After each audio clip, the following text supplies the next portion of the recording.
Welcome to the BASIS Wednesday webinar series. This is the first for 2021. I'm Chris Whitaker, Chair of the Management Committee for BASIS, and today we have with us Phil Horton from the RYA. Phil sits on our committee as a member and has been involved with sustainability for well over 20 years, so highly experienced in this field.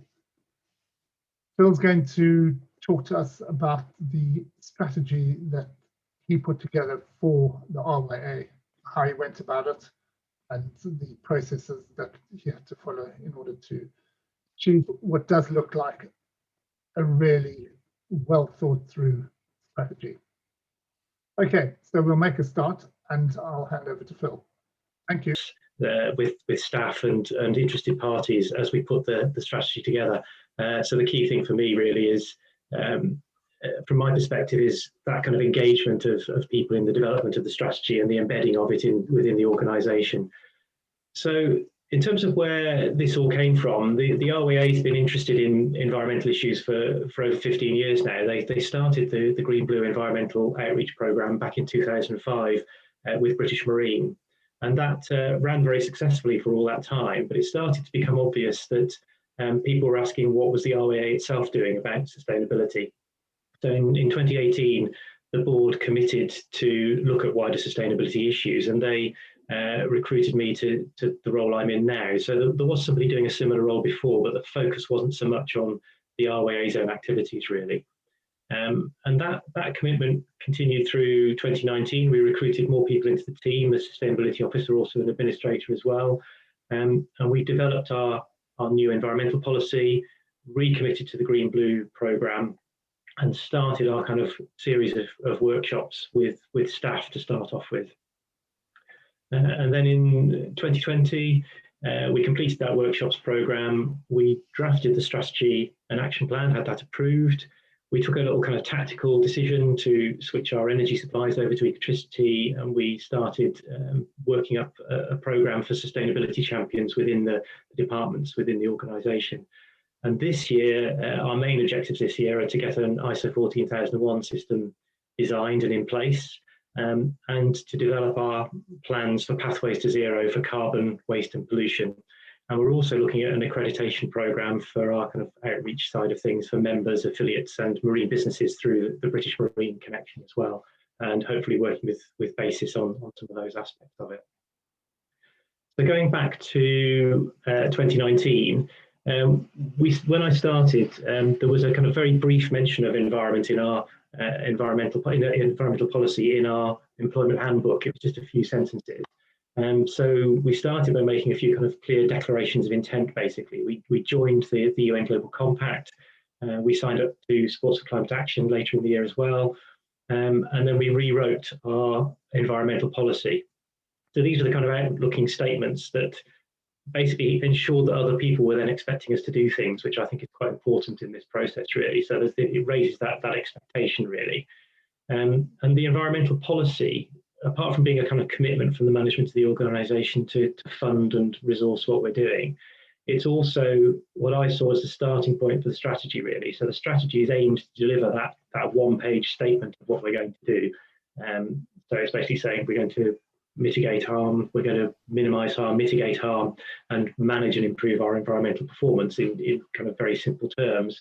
But in order to do that, we then need to start looking at the scope of what the organisation did.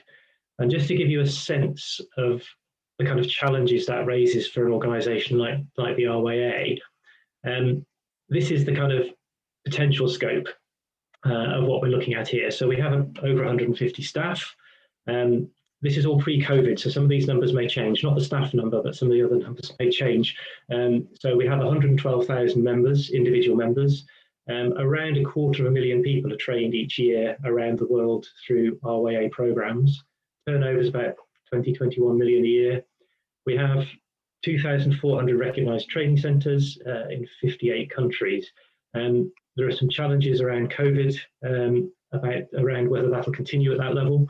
There's also some challenges around Brexit about that, because we're certainly already seeing Spain deciding they're not going to recognise some of the RYA's activities in country there. So we probably will see some changes to these numbers over the coming years. And over the last, I don't think that's probably 15 to 20 years, we've introduced nearly 1 million children to sailing. We also run the British sailing team, so that's the Olympic team and all of the pathways that run up to that elite sport performance.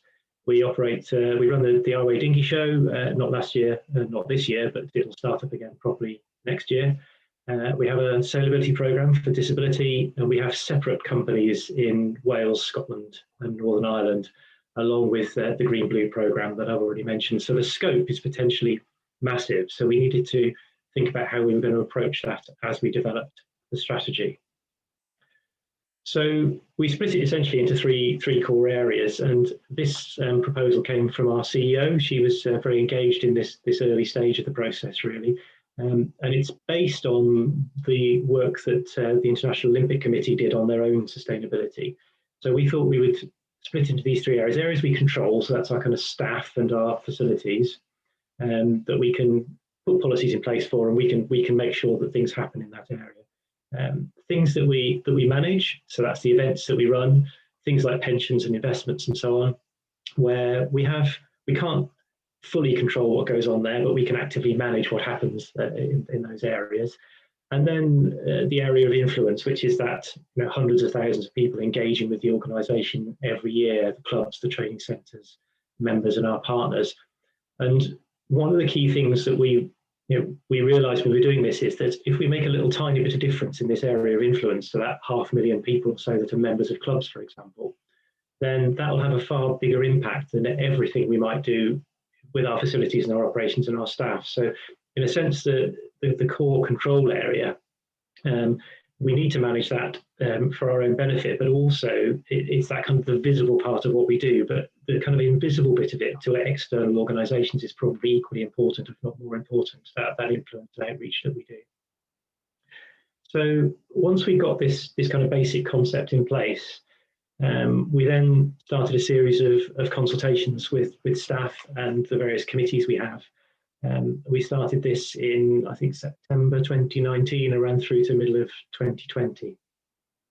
So we had 200 people at 25 workshops. So these were all the different meetings we had. And the green dots there are our various departments and the membership there, racing, the sailability programme, our regional development office and so on. We had sessions with the home countries, Scotland, Northern Ireland and Wales, various committees that were involved. So the Planning and Sustainability Committee, which is the committee I report into, our regional support network, who look at planning and support for clubs around the country, External Affairs Committee and the board. And we also engaged with our clubs through the various regional club conferences, so South West Midlands, South. So these are all the club conferences that myself and the other members of my team attended over the autumn of 2019 and the very early part of 2020.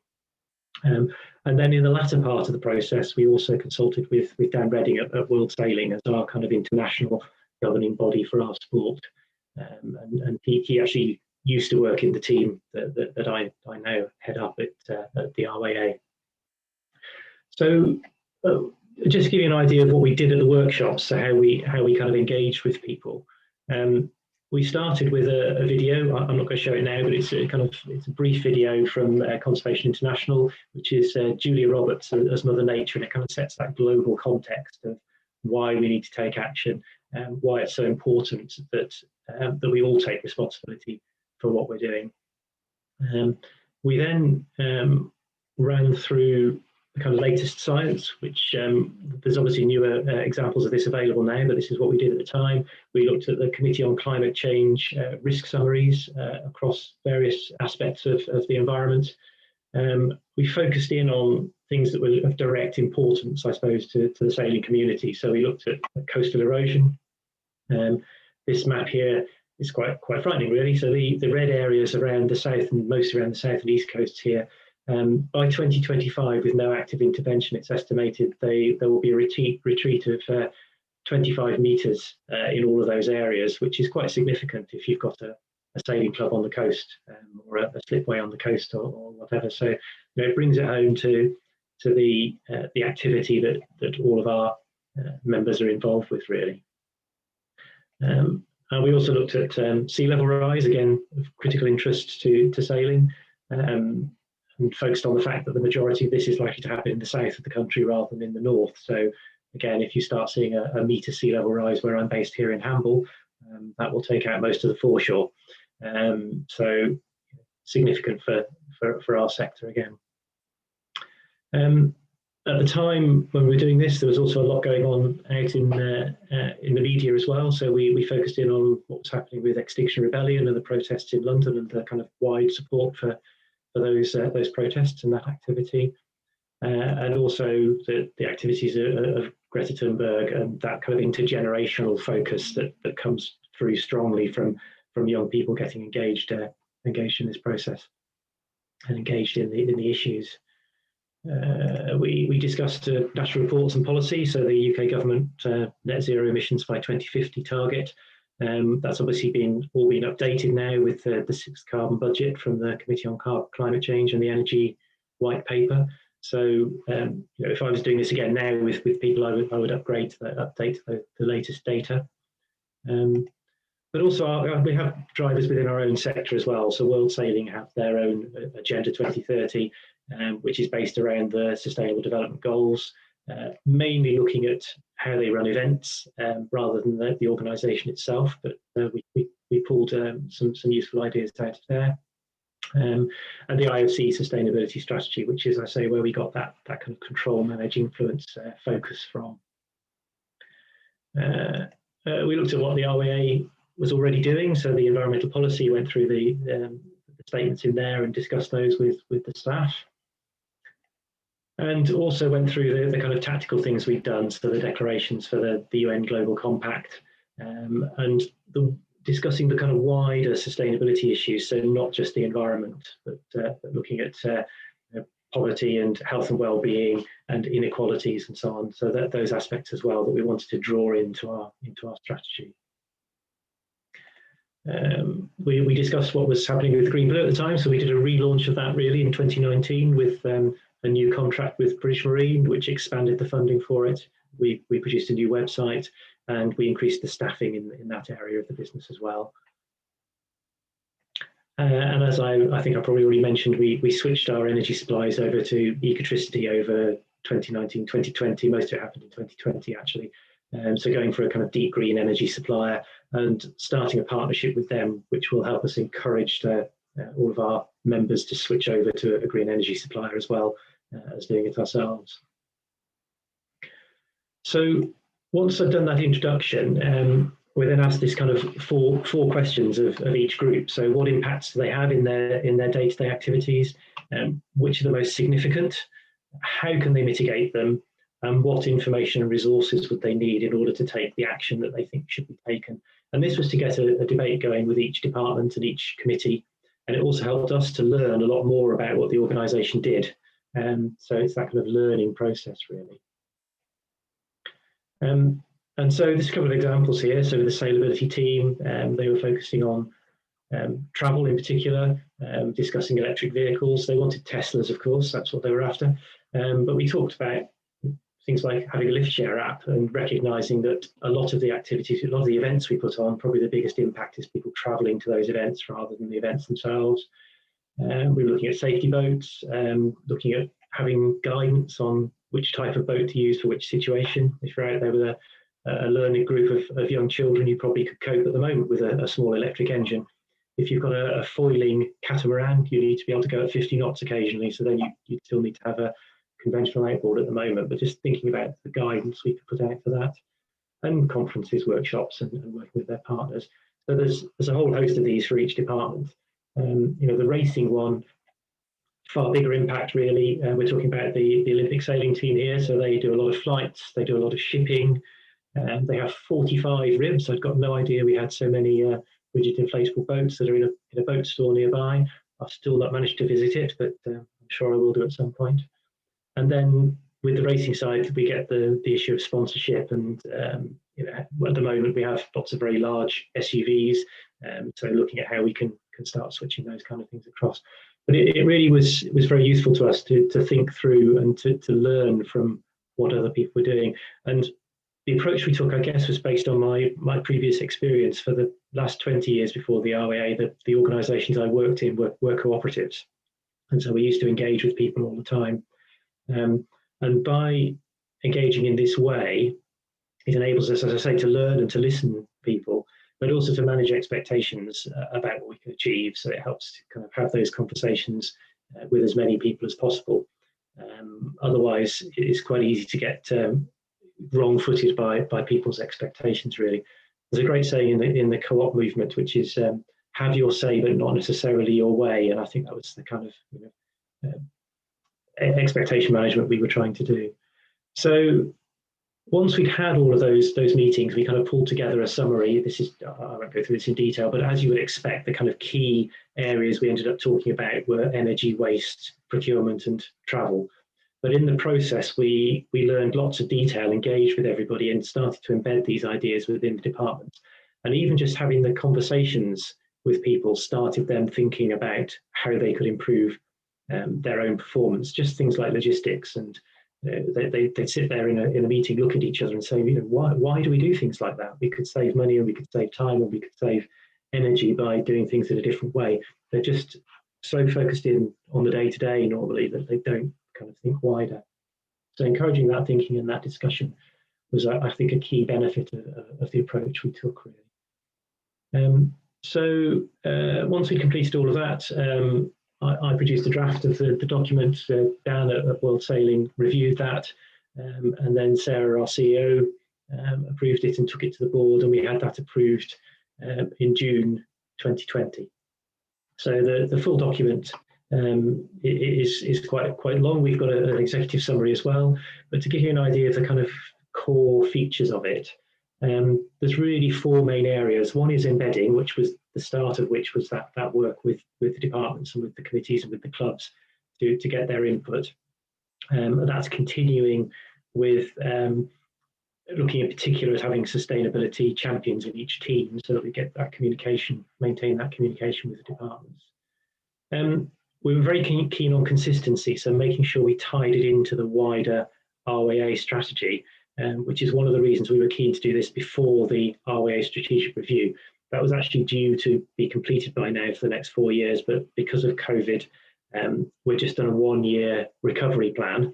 But within that, it references the sustainability strategy. So there are two key kind of ongoing issues that are addressed, that continue to be addressed through that recovery plan, one of which is diversity and the other of which is sustainability. So really pleased that that's really in there now with the board. The board are very supportive of all of this. We're very keen to take a tactical approach. So whilst we're busy measuring all of our scope emissions and so on, we're taking actions straight away whenever we see an opportunity, because we know that things need to be done, like switching the energy supply. You don't need to analyse all your energy use to realise it's a good thing to switch to a renewable energy supplier. And then the fourth element is the kind of checks and balances and improvement process. And that for us heavily involves our Planning and Sustainability Committee, which is a kind of group of experts that meet about once a quarter and advise our team on what we're doing. And so they've proved invaluable, really, to reviewing what we're suggesting and challenging what we're doing. So also out of the, this shouldn't have come in order like that, I'll just put them all up at once. There's an action plan that we put together out of the strategy as well, 45 initial actions in 6 areas. So the communication side of it, as I've said already, is quite critical. So inspiring, informing and enabling. So that's helping people to make decisions, giving them great stories to tell and helping them along their way.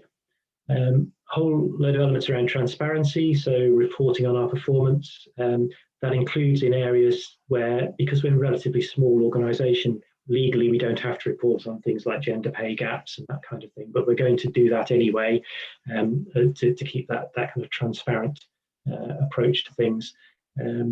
We report through the UN Global Compact. We put reports into our annual report and accounts now, and next year I think we're going to also go for the fair tax mark. So it's just trying to kind of get those there's kind of that clarity that we're doing things properly. I'm busy at the moment on the zero carbon pathway, and the zero pollution and zero waste pathways will follow. So this is not just looking at the RYA's performance, this is looking across the whole of recreational boating. Making sure that we pick up biodiversity. It's not a kind of major part of what we do, but because of where we kind of practice our sport, if you like, we're very engaged with the natural environment. So we're doing that through the clubs and through the work we do on planning and planning gain and so on. So we respond to marine license applications and so on, and we introduce concepts around biodiversity within that, and then influencing through procurement and our partnerships. I do have a whole load of examples of the action plan. I won't go through them in detail, but obviously the Inspire, Inform, Enable bit focuses on the Green Blue, our outreach program, and embedding information in our training programs as well. Transparency in people, I think I've already mentioned those. Zero waste and pollution, things like single-use plastics at events and so on, but also looking across the whole boating sector, right the way through to end-of-life boats, which is a major issue at the moment that we address mainly through the European Boating Association, which Chris mentioned earlier on. So through my role as Environment Secretary there, we're involved with the European Commission's work on that. And then zero carbon side of things. So one of the difficult areas we need to look at is carbon offset, particularly with the Olympic team, of course. So how do we manage that? How do we make sure that that's done in a sensible way, in a correct way? Biodiversity I mentioned, and procurement and partnerships. So at the moment we don't really have a clear procurement policy within the organisation. So that's one of the first things I'm working on, because that's a big impact for us. But also when we're doing events, it's working with venues, of course, and then also looking at our investments and the more tricky area of sponsorship, which will be something that we'll be looking at as sponsorships come up for renewal, whether they tie in with our objectives for sustainability. So what next? Well, implementing that action plan, that's given me a great long list of 45 things I've got to do over the next 2 to 3 years. Focus on procurement. The sustainability champions, we're doing some training with them. We're training them up to be auditors for our ISO 14001 system, and we're also training them internally on issues around sustainability. Interestingly, the vast majority of people who volunteered for those roles are significantly younger than me, and have not a huge amount of work experience, and so we're training them up in the issues and so on. But it's really good to see young people getting really engaged with this. Reaching out to our affiliates is a key thing we're doing at the moment. I had a meeting with my own sailing club last night to talk about sustainability, to support them, and looking at accreditation pathways for them, hopefully utilising some of the work that BASIS has been doing on accreditation, and then further training across the organisation and our certification. So that's what we're doing over the next 6 to 12 months, I guess. Those are the key things that we're focusing on there. So that's it. That's my presentation, and I'm hoping that it triggers some questions. I'll stop sharing the screen. Thanks, Phil. I certainly found it really interesting, because having been involved in various ways with lots of strategies, I thought it was the clarity and the simplicity of it was what really appealed to me. It seemed to be, you had a really good idea, and obviously the consultation part of it. So I'm interested in the consultation part, because for me that's always the key in getting the best understanding, if you like, of what it is that you're actually creating a strategy for. Otherwise, it's always just done in a vacuum, top down, not really mean anything to the people who actually have to live by it and kind of deliver it.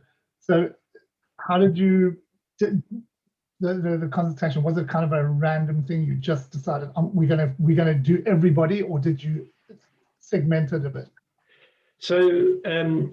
I mean, as I say, my approach was to try and involve as many people as possible. So what I did was I took the proposal along to our senior management team meeting to get the buy-in from the heads of department. And there's a varied response, of course. Some people really want to engage, and some people don't at that point. But as soon as you start doing it, then with the support of the CEO, who really wanted to make sure everybody was engaged, then people start feeling they're left out, and they start demanding to be involved in the process if they're not included. So it kind of works both ways, really. If you start giving people the opportunity, then everybody wants the opportunity. So we did get a really good level of engagement. It is interesting because, as in all organisations, there are managers manage things in different ways, and so in some areas you could tell that people weren't used to being asked their opinion of things in some areas, and so that was really nice to see them start coming out themselves and start making proposals. The other thing I found really positive was that people were willing to go a lot further than I thought in terms of thinking about what they did. So clearly the kind of level of media coverage that sustainability has nowadays has really got through to people.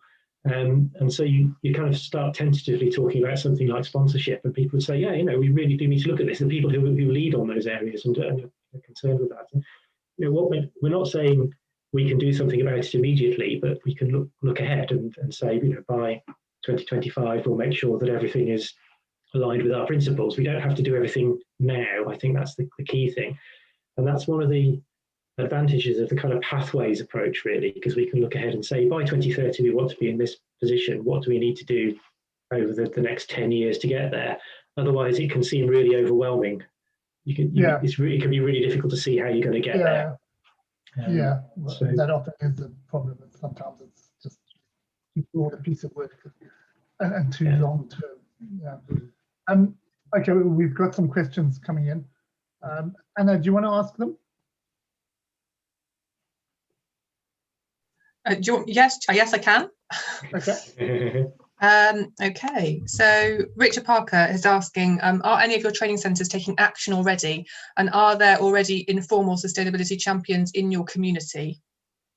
So yes, there are. So there's certainly the training centres that are based out of clubs rather than the ones that are training centres, solely training centres. They are taking quite a lot of interest in this, and it's usually if there's somebody on the committee there who has a particular interest in it, or even works in the sustainability field, then they're taking things forward far more quickly. There's definitely a push from the training centres to make sure we include environmental issues in the training programs. So that's really good that that's coming from the grassroots as well as from us.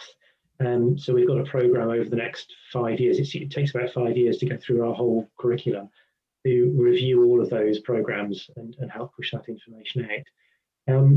But yes, they certainly are taking interest in it, and we're trying to get a little group together of clubs who've already done things in this area, because they all feel like they're working on their own. So some have done environmental building programs when they've replaced or refurbished a clubhouse. Some have installed renewable energy systems. Some have done a lot of work on waste management and so on. So I'm trying to bring them together into a little kind of core group, if you like, of people who've already taken some serious action, so that we can get some case studies together, because I think that's probably the best way to help other clubs and training centres take their own pathways through this. Great. Jonathan Platt is saying, who else within the sporting context NGB have you discussed this issue with, and are you aware of others making similar progress? Well, I think we've seen other presentations at the BASIS webinars from organisations that are doing significant amounts of work on this, haven't we? So we haven't really engaged with other NGBs other than in the water sports sector, I suppose. Anything where you might get wet, we've talked quite a lot to the canoeists and the rowers and people like that. We're also engaged with people like the Inland Waterways Association. So you wouldn't think of them necessarily as sports, but they're boat related and they're water related. And they produced some really good information recently on the future of propulsion in particular, which is a key thing for our area of work. So yeah, we do engage with as many as we can. But I think Chris, we've had the Lawn Tennis Association have presented, haven't they, and various others to the BASIS group, and there are quite a lot of people who I mean, it's good to have a bit of competition in it. You know, I think we're doing quite well, and then I see somebody else, and I think, oh no, we're falling behind now. We've got to catch up. So I guess that's the nature of being involved in sport, isn't it? You want to, if you can make it competitive, it's even better. We thought about doing that internally, actually, within the organisations. I think setting some targets, because certainly the racing team always want to win. So Yeah. we could do that. I see Hattie's there with her hand up, so she's presented before, hasn't she? Yeah, and it took me ages to work out how to raise my hand. I was fiddling. And look, and it's gone down now. I just lowered it because you're talking. Oh, thank you. Yes, so I don't leave I don't want to jump the queue.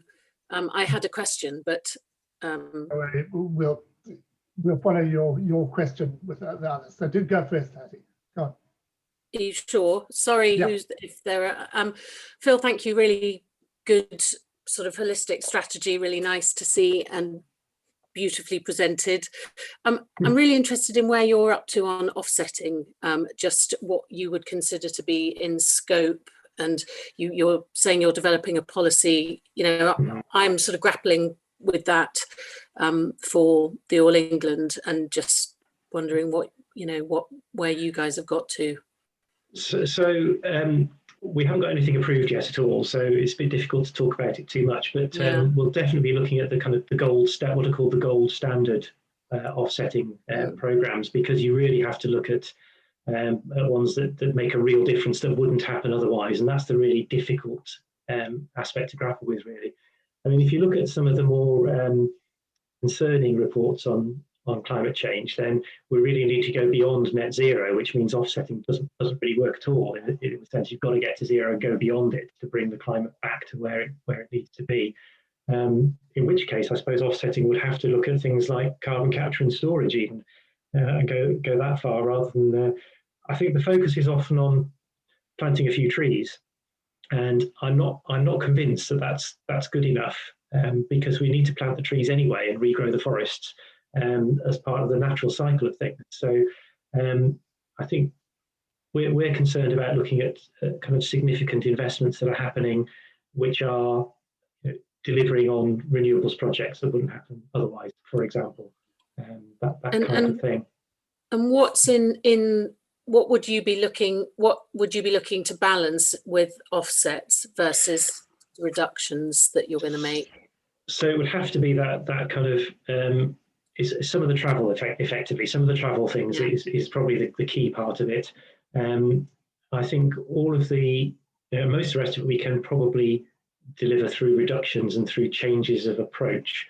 I guess some of the materials side of it as well. So boats that are made effectively from fossil fuel based materials, and at the end of their life, at the moment they generally get burned, which is effectively burning a fossil fuel. So I think it's mostly going to be around that international travel element of it that will be the most difficult. I think something like the fleet vehicles we use, we're due to replace some of those at the moment. Electric vehicles aren't there yet for us, but what we're thinking Although we've got the charge in 5 minutes battery just announced today, which is really exciting. But we can't buy one in March, which is when we need to replace our vehicle fleet.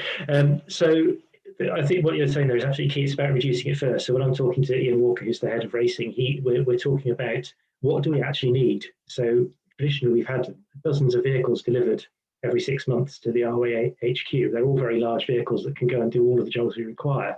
But how many of them actually need to be able to tow a boat up and down the country and around Europe? Probably a quarter of them.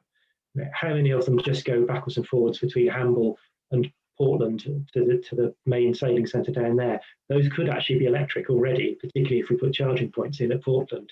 So it's trying to that offsetting. We have to make sure we don't do it in place of the reduction programme, and that's what concerns me about offsetting, is that you can kind of forget about all the rest of it if you spend enough time on offsetting, enough money on offsetting. The other thing we need to think about, which again, I haven't had these conversations internally yet, is how much do you allow per tonne of carbon? If you talk to, if you go and buy an air ticket, you can pay a couple of pounds extra, and they notionally offset your emissions. If you go to the UN Global Compact and look at their calculations, you'd probably be spending £100 extra rather than £2.50. So it's thinking about how you do that and which agency would we go to get those answers, really, to do it in a proper way. You have to be ready, I think, for those difficult emails you get as soon as you make any of these announcements, don't you? You have to be able to justify everything you do. I mean, even the switch to ecotricity, I had several emails telling me I was virtue signalling. I've never been accused of virtue signalling before because we announced it, because we said we'd done it. So I think we need to be confident in our responses, and I don't think I'm there yet on offsetting. Where have you got to with it, just as a matter of interest to you? So, I mean, I think for us, offsetting will be part of our approach to, we've got a net zero operational emissions goal for 2030, and included in those operational emissions are flights of players and tournament officials to the UK to participate in the championships. And by 2030, we're still going to be in aeroplanes powered with mostly jet fuel. So for me, we will need to look at offsetting for that. I think done well, it's beneficial in a number of ways, and it's if you're getting involved perhaps in woodland creation, that's around, you have your biodiversity benefits, community benefits, flood alleviation, as well as carbon sequestration. So I think finding the right way of doing it, and definitely doing it as a last resort once everything else has been achieved. But so it will be part of what we do, just working out quite how and when and making sure that we do it right. But also, do we widen the scope beyond currently? We're just reporting on what I'm currently able to measure, but there's a much bigger impact that we know we influence. So we're sort of going to make things more difficult for ourselves. But that's not to say that it's not the right thing to do. Absolutely. And the difficulty, I think, is as we learn more about what our organisations do, it's very difficult to produce a little graph that shows things going down gradually, because you'll find something and it suddenly jumps up again, doesn't it? You've got to kind of recalculate everything that went before to give you that kind of trend line. It's quite hard to get that right. Yeah, people want to see a nice smooth, and it's sort of is bump along, drop when there's something significant, up again. We might, for example, increase as we degas, we are likely to increase our electricity consumption. And anyway, that's going a bit off consultation topic. Thanks, Hattie. That was actually a pretty good discussion. There's a great question here from Meredith Whiting about smaller voluntary organisations. Are there any foundational steps that you would consider to be key and manageable with less experienced group of volunteers? And he said that in the context of developing a strategy policy for the first time for those kinds of organisations. Now, I can identify with that, having worked in the recreational game in cricket. Sure. So the Green Blue programme, we put some information out there and advice out there for all of our affiliates, and within that there is a kind of guide to producing a basic environmental policy and a checklist you can run through. So obviously the basis one is very sophisticated and covers a huge scope, but we've tried to reduce it down to some kind of key areas around energy and waste and so on. We do one that's specifically for coastal clubs and one that's for inland clubs, because some of the requirements are different around anti-fouling and invasive species and things like that. And we also then have a guide as to how to turn that into an action plan. So we've tried to make it as simple as possible. But the first thing we always say is that you need to have somebody on your committee who is responsible for this, who's driving it forwards and is reporting back to the committee on a regular basis. And then we've been asking the clubs what else they need in terms of advice on that. And one of the things we're now starting to develop is a database of suppliers and information that they can access. They can't access it yet, but that's the objective, is to give them simple guidance on where to go to buy clothing that doesn't have such a big impact, that kind of thing, that they buy all the time, how to look at their requirements for their safety boats, and when they come to upgrade them, whether it's time for them to go electric or whatever. So we're trying to help them through it. There's some really simple things they can do to start with. It's the real basics around energy efficiency to start with a clubhouse, for example, checking it's all draft proofed and insulating it a bit better and switching to a green energy supplier. All those kind of things you can do very easily without any significant knowledge.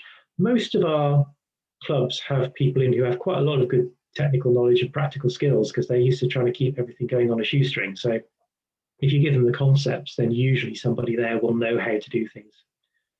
But as I say, what we found is we provide all this information. It gets downloaded a lot, and when we go back to clubs, we find that they've got stuck. So we're trying to run webinars now as well. So we do webinars where we try to encourage people to download the checklist and go through it with us online live, so that we can get them moving. But I do think the key thing is having somebody who's identified on the committee to start with. Yeah, The first step, really. You need a champion, don't you? So that's, absolutely. Yeah. Okay, I've also got a question. This is on a slightly different note about social media. So what role does social media and comms play with regards to sharing an insight for your commitment to sustainability? That's from Making Sang. Yeah. So the RYA has a number of social media channels. I don't really engage with it very much myself, I have to say. I'm sorry to say. But we have a media person within our wider team. So my team is five people, including the planning and sustainability side of things. But we're part of a wider team of, it's called Government Affairs Department. So we do all of the kind of lobbying and engagement with government and so on. And that team has its own media person, and she pushes me all the time to give her little sound bites and things, and she pushes those out through the RYA media channels.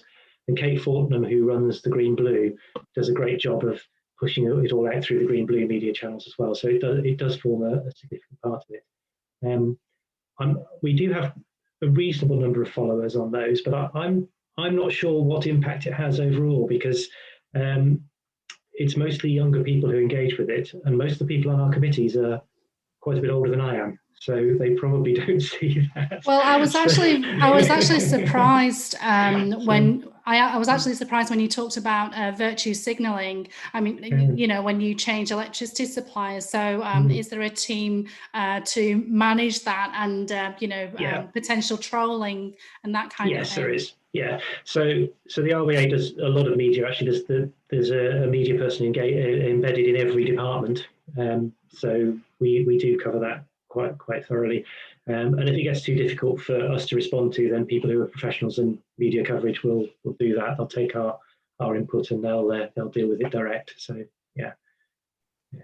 It's interesting what you say, though. I mean, a lot of the pressure for change will come from your younger members, and hopefully they're talking to the committee. I mean, cricket is not far off that. You have obviously a kind of embedded, and for a lot of good reasons. You know, they're the people who volunteered and put in the hard yards, basically running these community clubs.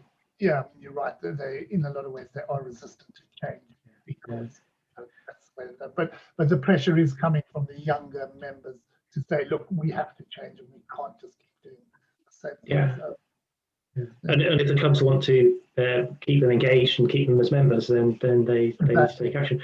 I mean, we did put a question in last year for the first time in our kind of main questionnaire that goes out to clubs and about the environment and how important they felt it was, and it came out very high up the agenda for everybody, actually.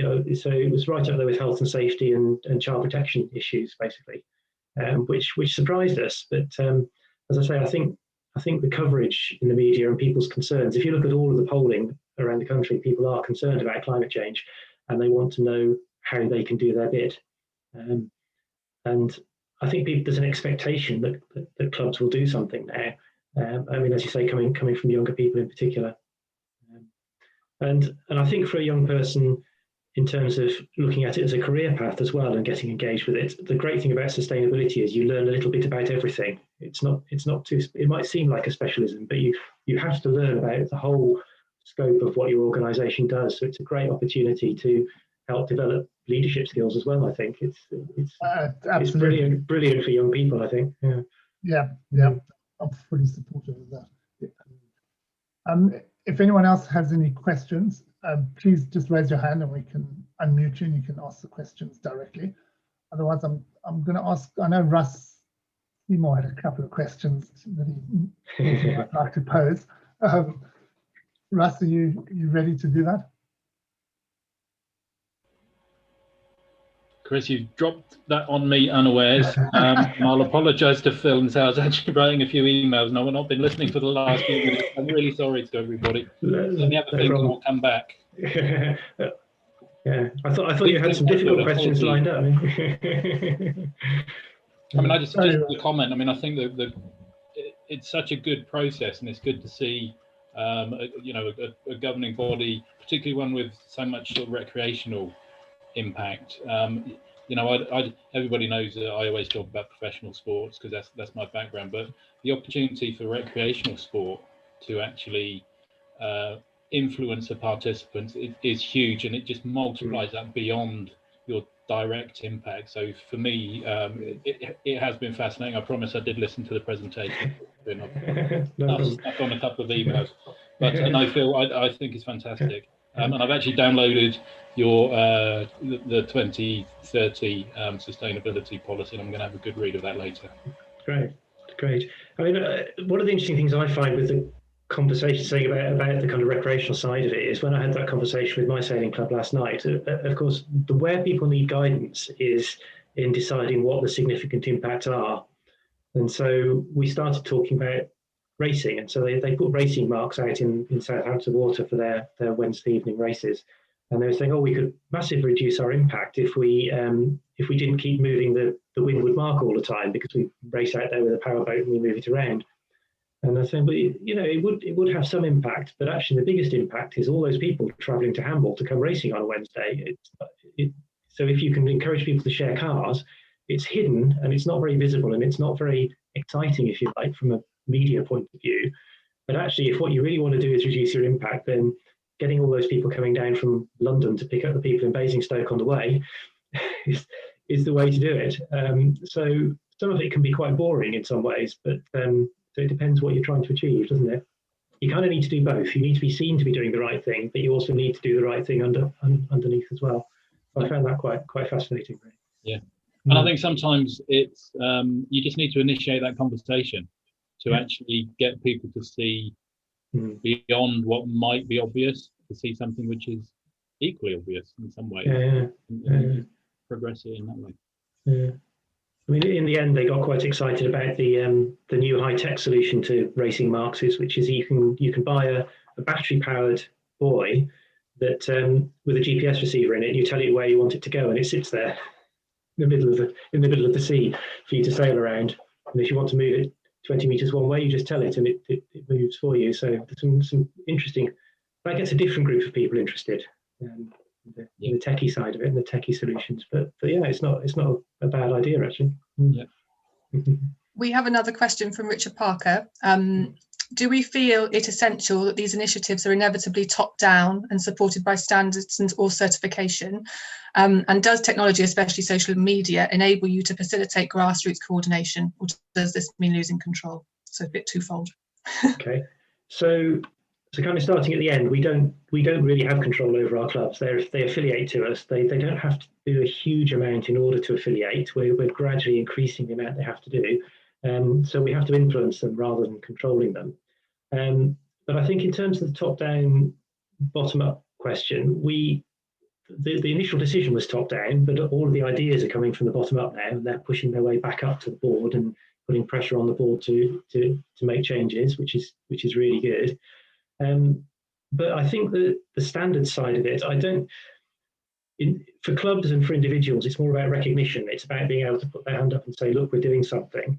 For the RYA and for other national governing bodies, I think it's important that we have standards and certification at that level, because it's very easy for us all to say, oh, we understand all these issues and we know we're doing the right thing. But if you don't have that external audit, nobody's really going to believe you. When I used to work at the Centre for Alternative Technology, we were putting a new building up there, and there was a woodyard over the road, which produced local timbers that were sustainably grown, but they didn't have FSC certification. And everyone was saying, well, we know that it comes from over the road there. We know Bob who runs it. It's absolutely fine, isn't it? And my response to that was, yeah, but if anybody else said that to us, we wouldn't believe them, would we? We would say that you had to get a certification. So I do think it's important to have that formal recognition.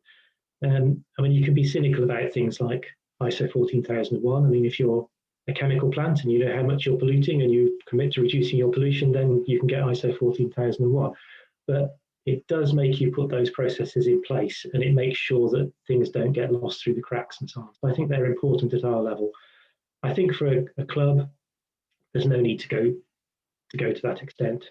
I think having something like the basis approach to it, where you kind of go through a spreadsheet questionnaire and you answer a few questions and you commit to making some changes, I think that's absolutely fine, and it gives you some consistency at least across the organisation, so that you can see that everybody's doing things in a sensible way. For our accreditation approach, we want to have it at all levels really. So we're thinking of having a simple boater pledge where you sign up online and you say, I'm going to anti-foul my boat properly, I'm going to manage the pollution from it, I'm going to manage the waste, and then you get a little burgee to put on the rigging to fly around, to fly with the green-blue logo on it. And we're going to take that all the way through through British Marine and the Yacht Harbour Association, a full sustainable accreditation for mariners, which will have the same branding all the way through. But the idea is to recognise what people are doing at all stages of that. So you make an initial pledge and you get something to show for it. And what we're hoping is that means that if you're a boater who's flying that flag, you look for somewhere to moor your boat that has the same certifications and the same I suppose, same values that you have. Really, that's what we're trying to get to. So I think it's not one size fits all with this. I think the RYA needs the full standard. The club doesn't. Does that answer the question, Richard? I'm not sure whether I answered your question. I thought you did well. Richard just said, thanks, Phil, for a really interesting presentation, some great ideas and useful answers. I think it does fit with what the answers he was looking for. Thank you. Any more questions? Nope.